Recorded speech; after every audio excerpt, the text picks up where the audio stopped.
प्रिय साथियों, इसके पिछले वीडियो में हम लोगों ने द्विघाती सूत्र को प्रूव किया था कि किस तरह से द्विघाती सूत्र को हम लाते हैं। तो द्विघाती सूत्र को हमने लाकर दिखाया था। आज हम क्या करेंगे, जो द्विघाती सूत्र हमने सिद्ध किया था उस द्विघाती सूत्र का उपयोग करना है और द्विघात समीकरणों को हल करना है और हल करके हमको मूल ज्ञात करना है। तो प्रश्नावली 4.3 का क्वेश्चन नंबर 2 है। प्रश्न 1 में दिए गए द्विघात समीकरणों के मूल द्विघाती सूत्र का उपयोग करके ज्ञात कीजिए। क्वेश्चन 1 में हमने क्या किया था, जो द्विघात समीकरण हमको दिए थे उन द्विघात समीकरणों को हमने पूर्ण वर्ग बनाने की विधि से हल किया था।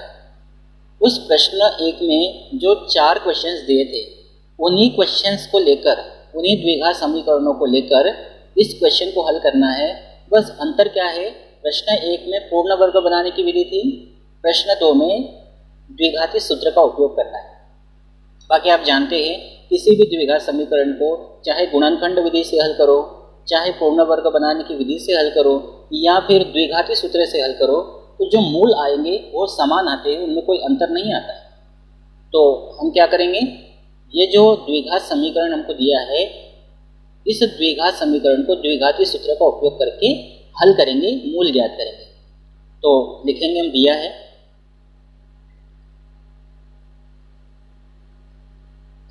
2x² माइनस 7x प्लस 3 बराबर 0। इसकी तुलना करेंगे। द्विघात समीकरण का जो मानक रूप है ax² plus bx plus c बराबर 0 से तुलना करने पर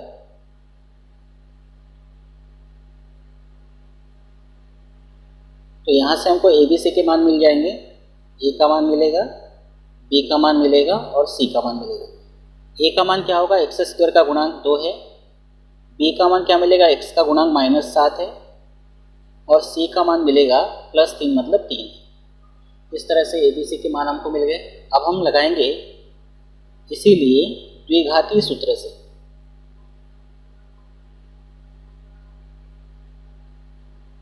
और द्विघाती सूत्र आपको याद होना चाहिए, क्या होता है, x बराबर -b plus minus √b² minus 4ac upon 2a, यही होता है। x बराबर -b plus minus √b² minus 4ac upon 2a। यहाँ पे मान रखना है x बराबर माइनस, b का मान कितना है, -7, ये माइनस तो सूत्र का है और b का मान वापस -7 प्लस माइनस √b² मतलब -7 का स्क्वायर माइनस 4 इंटू a का मान कितना है 2 इंटू c का मान कितना है 3 और पूरे के बटे में 2 गुणा a का मान है 2। इस तरह से हमने क्या किया, ABC के मान रख दिए। अब इसको हल करते हैं। x बराबर माइनस माइनस प्लस होगा तो यहाँ आएगा 7 प्लस माइनस -7 का वर्ग, माइनस का वर्ग प्लस और 7 का वर्ग हो जाएगा 49 माइनस, इन तीनों का गुणा करेंगे, 4 दूनी 8, 8 के 24 और बटे में होगा 2 दूनी 4। x बराबर 7 प्लस माइनस √49 में से 24 को घटाना है तो यहाँ आएगा 25 और बटे में आएगा 4। x बराबर 7 प्लस माइनस 25 का वर्गमूल कितना होगा, 5। 25 मतलब होता है 5 गुणा 5, तो वर्गमूल में से जोड़ी में से एक बाहर निकलेगा तो 5 गुणा 5 में से 5 बाहर निकलेगा और बटे में कितना है, 4 है। अब हम क्या करेंगे, एक बार प्लस चिन्ह लेकर हल करेंगे। तो हम लिखेंगे प्लस चिन्ह लेने पर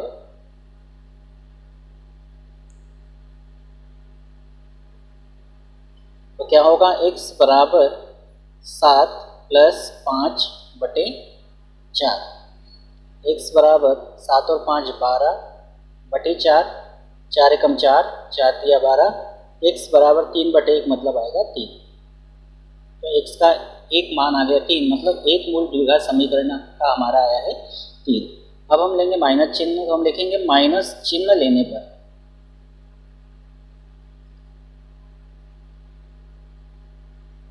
तो क्या होगा, x बराबर 7 -5। एक बार प्लस लिया, एक बार माइनस लेंगे, और बटे में कितना है 4। इसको हल करेंगे, x बराबर 7 में से 5 गया 2/4, 2 एकम 2, 2 दूनी 4, x बराबर 1/2। आपको याद होगा हमने इस द्विघात समीकरण को पूर्ण वर्ग बनाने की विधि से हल किया था, तो भी यही मान मिले थे हमको, यही मूल मिले थे। और अभी हमने द्विघाती सूत्र से इसको हल किया है, तो भी हमको यही मूल मिले या यही मान मिले हैं। तो मानों में कोई चेंजेस नहीं आता है, मान बिल्कुल सेम आते हैं। तो हम क्या लिखेंगे, अतः द्विघात समीकरण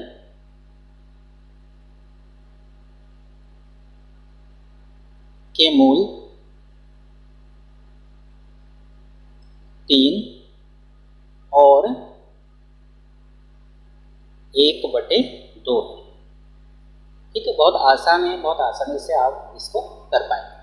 अब हम देखते हैं सेकंड क्वेश्चन। सेकंड क्वेश्चन को हल करेंगे, लिखेंगे दिया है। अब थोड़ा जल्दी जल्दी हल करेंगे। देखिए क्या दिया है, 2x² + x - 4 बराबर 0। इसकी तुलना करेंगे, द्विघात समीकरण का मानक रूप ax² + bx + c बराबर 0 से तुलना करने पर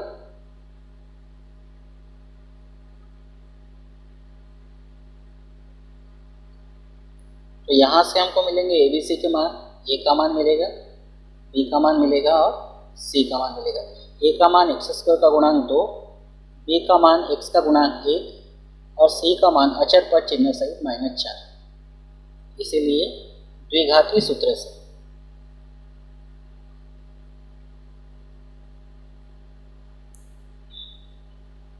क्या होता है द्विघाती सूत्र, x बराबर -b + -√b² - 4ac upon 2a। x बराबर -b का मान कितना है 1 प्लस माइनस √b का मान 1 है, 1 का स्क्वायर -4 गुणा a का मान 2 और गुणा c का मान -4। पूरे के बटे में है 2 गुणा a का मान कितना है 2। ठीक है, ए बी सी के मान हमने रख दी। x बराबर -1 प्लस माइनस √ 1 का वर्ग मतलब 1 गुणा 1 एक ही होगा, माइनस का गुणा माइनस से करेंगे तो प्लस होगा, तीनों का गुणा करेंगे 4 दूनी 8, 8 चौक 32 और बटे में आ जाएगा 2 दूनी 4। तो x बराबर हम लिखेंगे -1 प्लस माइनस √ 32 और 1 ये हो जाएगा 33 और बटे में आएगा 4। अब वर्गमूल में जो 33 है इसका पूरा वर्गमूल नहीं निकलता। जैसे अगर वर्गमूल में 36 होता तो इसको हम क्या लिख सकते हैं 6 गुणा 6, तो जोड़ी में से एक 6 बाहर निकलता वर्गमूल के, तो वर्गमूल में जो 36 है इसका वर्गमूल कितना आ रहा है 6 आ रहा है, लेकिन 33 जो है वर्गमूल के अंदर इसका पूरा वर्गमूल नहीं निकलेगा अभी तो पॉइंट में निकलेगा, तो इसीलिए हम इसको ऐसे ही रहने देंगे। अब इसको हम प्लस और माइनस चिन्ह लेकर हल करेंगे। हम लिखेंगे प्लस चिन्ह लेने पर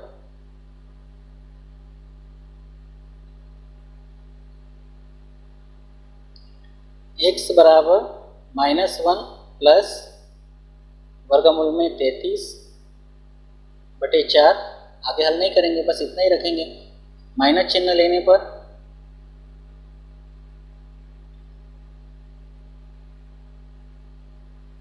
x बराबर -1 माइनस वर्गमूल में 33 बटे 4। ठीक है, तो इस तरह से दो मूल हमारे आ गए, तो हम लिखेंगे अतः द्विघात समीकरण के मूल -1 प्लस वर्गमूल में 33 बटे 4 और -1 माइनस √33 बटे 4 है। ठीक है, इस तरह से ये सेकंड हो गया। अब हम करेंगे थर्ड क्वेश्चन, इसको हल करेंगे। दिया है द्विघात समीकरण 4x² plus 4 under root 3 x plus 3 बराबर 0।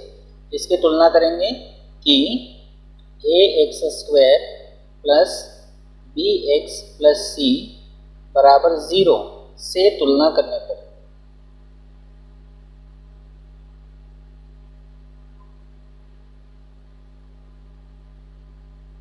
तो यहाँ से हमको मिलेंगे ए बी सी के मान। ए का मान मिलेगा 4, बी का मान मिलेगा 4 अंडर रूट 3 और सी का मान मिलेगा 3।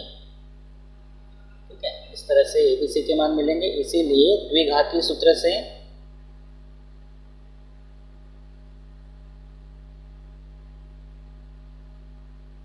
x बराबर minus b plus minus under root b square minus 4ac upon 2a। यहाँ पे मान रखेंगे ए बी सी के। तो x बराबर माइनस b का मान कितना है 4 under root 3 plus minus under root b square, b का मान है 4 अंडर रूट 3 पूरे का वर्ग, ये हो गया बी स्क्वायर माइनस 4 इंटू ए का मान 4 है इंटू सी का मान 3 और पूरे के बटे में आएगा 2 गुणा ए का मान 4। तो इसको आगे हल करेंगे। x बराबर minus 4 under root 3 plus minus, अब देखिए 4 का वर्ग होगा 16 इंटू वर्गमूल में 3 का वर्ग होगा 3। 4 का वर्ग 16 और वर्गमूल में 3 का वर्ग होगा 3 माइनस, यहाँ तीनों का गुणा करेंगे तो 3 चौक 12 और 12 चौक 48 और बटे में आएगा 4 दूनी 8। अब आगे हल करेंगे। x बराबर minus 4 under root 3 plus minus 16 का गुणा 3 में करेंगे तो होगा 48 और माइनस 48 और बटे में है 8। तो x बराबर मिलेगा minus 4 under root 3 plus minus 48 में से 48 गया तो 0 आएगा और बटे में आएगा 8। तो x बराबर minus 4 under root 3 plus minus 0 का वर्गमूल 0 ही होगा और बटे में आएगा 8। तो x बराबर माइनस 4 वर्गमूल में 3 बटे आएगा 8, क्योंकि प्लस माइनस 0 का मतलब 0 ही होता है तो यह हट जाएगा। इसको हल करते हैं। 4 एकम 4, 4 दूनी 8। तो यहाँ पे x का मान क्या मिलेगा, x बराबर माइनस वर्गमूल में 3 बटे 2। अब x का जो मान मिला है, जो द्विघात समीकरण है हमारा, उस द्विघात समीकरण के लिए x का मान माइनस वर्गमूल में 3 बटे 2 मिला, मतलब एक ही मान मिला। अब एक मान मिलने का मतलब ये है कि जो हमारा द्विघात समीकरण है उसके 2 मूल मिलना चाहिए थे, यहाँ एक ही मूल मिला है। इसका मतलब यही है कि दूसरा मूल भी इतना ही होगा, दूसरा मूल भी यही होगा माइनस वर्गमूल में 3 बटे 2। मतलब एक मूल आने का मतलब यही है कि जो द्विघात समीकरण है उस द्विघात समीकरण के मूल समान होंगे, मतलब एक जितना आया है दूसरा भी उतना ही होगा। ठीक है, तो हम क्या लिखेंगे, अतः द्विघात समीकरण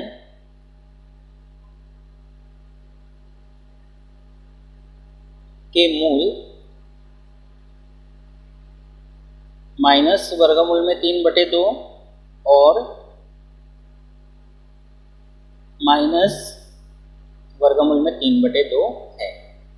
ठीक है, ये बात बहुत अच्छे से ध्यान रखना। अगर एक मूल आता है और द्विघात समीकरण अगर है तो दूसरा भी मूल वही होगा, माइनस वर्गमूल में 3 बटे 2। एक मूल आया तो दूसरा भी माइनस वर्गमूल में 3 बटे 2 होगा। ठीक है, अब हम देखेंगे फोर्थ, इसको भी हल करेंगे। लिखेंगे, दिया है 2x² प्लस x प्लस 4 बराबर 0 की द्विघात समीकरण का मानक रूप क्या होता है, ax² plus bx plus c बराबर 0 से तुलना करने पर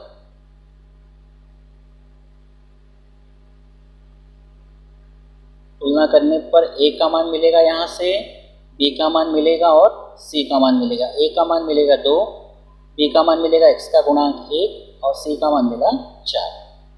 इसीलिए द्विघाती सूत्र से, क्वाड्रेटिक फार्मूला बोलते हैं इसको इंग्लिश में, द्विघाती सूत्र से क्या होता है द्विघाती सूत्र, x बराबर minus b plus minus under root b square minus 4ac upon 2a। मान रखेंगे x बराबर माइनस बी का मान 1 है plus minus under root b square यानी 1 का स्क्वायर माइनस 4 इंटू ए का मान है 2 इंटू सी का मान है 4 बटे 2 गुणा ए का मान 2। इसको आगे बढ़ाएंगे, x बराबर -1 प्लस माइनस अंडर रूट 1 का वर्ग कितना होता है 1 माइनस तीनों का गुणा करेंगे 4 दूनी 8, 8 चौक 32 और बटे में आएगा 2 दूनी 4। x बराबर -1 प्लस माइनस, अब देखो 32 माइनस में है और 1 प्लस में है, असमान चिन्ह वाले हैं तो घटाएंगे। बड़ी संख्या में से छोटी संख्या जाएगी तो 32 में से 1 गया तो 31 आएगा और बड़ी संख्या का चिन्ह आएगा माइनस। ध्यान से समझना इस बात को, बड़ी संख्या में से छोटी संख्या को घटाएंगे तो 32 में से 1 गया तो 31 और बड़ी संख्या का चिन्ह माइनस लगेगा और बटे में है 4। अब देखो मैंने आपको इसके पहले समझाया था कि वर्गमूल के अंदर अगर कोई संख्या माइनस में आती है, माइनस में आने का मतलब है वो काल्पनिक है, जिसको आई के द्वारा दर्शाते हैं, जिसको बोलते हैं इमेजिनरी। तो यहाँ पर भी ये जो मान है एक्चुअल में वर्गमूल के अंदर जो मान है वो किसका मान है, बी स्क्वायर माइनस 4ac का मान है। और इसके पहले हमने ये भी सीखा था कि बी स्क्वायर माइनस 4ac का मान 0 से जब छोटा होता है, बी स्क्वायर माइनस 4ac मतलब वर्गमूल के अंदर का मान है, क्योंकि वर्गमूल के अंदर ही होता है बी स्क्वायर माइनस 4ac। तो बी स्क्वायर माइनस 4ac का मान जो है वो -31 आया है, जो 0 से कैसा है, छोटा है। और छोटा होने का मतलब है कि जो हमको द्विघात समीकरण दिया है, इस द्विघात समीकरण का जो मूल हमको मिलेंगे वो वास्तविक नहीं होंगे, वो काल्पनिक होंगे। क्यों काल्पनिक होंगे, क्योंकि वर्गमूल के अंदर जो माइनस है, वर्गमूल के अंदर माइनस आने का मतलब क्या है, वर्गमूल के अंदर माइनस आने का मतलब है वो हमारा एक काल्पनिक मान हो जाएगा। और जब ये काल्पनिक होगा तो ये पूरा का पूरा जो मान होगा वो भी क्या हो जाएगा, काल्पनिक हो जाएगा। तो हम यहाँ पे लिख सकते हैं क्या, क्योंकि x का मान वास्तविक नहीं है, या ये कह सकते हैं कि काल्पनिक है, हम लिखते हैं वास्तविक नहीं है। अब वास्तविक नहीं कहो या फिर आप इसको क्या कह सकते हैं, काल्पनिक भी कह सकते हैं। वास्तविक नहीं होने का मतलब ये काल्पनिक है, ठीक है। तो x का मान वास्तविक नहीं है, क्यों नहीं है, बात को ध्यान से समझना। वर्गमूल के अंदर जब भी माइनस आए तो समझ जाना है कि वो मान वास्तविक नहीं है, काल्पनिक है। और जब x का मान वास्तविक नहीं है तो x को हम मूल कहते हैं, तो मूल भी वास्तविक नहीं होंगे। इसीलिए दिए गए द्विघात समीकरण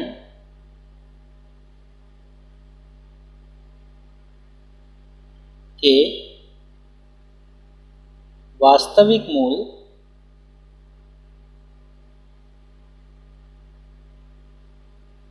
प्राप्त नहीं होंगे।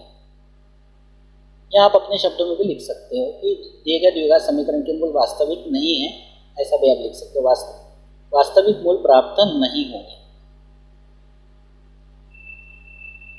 ठीक है, तो बहुत ध्यान से इसको करना है। तो इस तरह से हमने क्या किया, क्वेश्चन नंबर 2 के अंतर्गत जो 4 क्वेश्चंस थे उसको भी इसमें कंप्लीट कर दिया। तो आज के लिए इतना ही, फिर अगले क्वेश्चंस को हम अगले वीडियो में लेकर आएंगे। अगर आप मेरे चैनल पर पहली बार आए हैं तो चैनल को सब्सक्राइब कर लीजिए, बेल आइकन को प्रेस कर लीजिए। Thank you.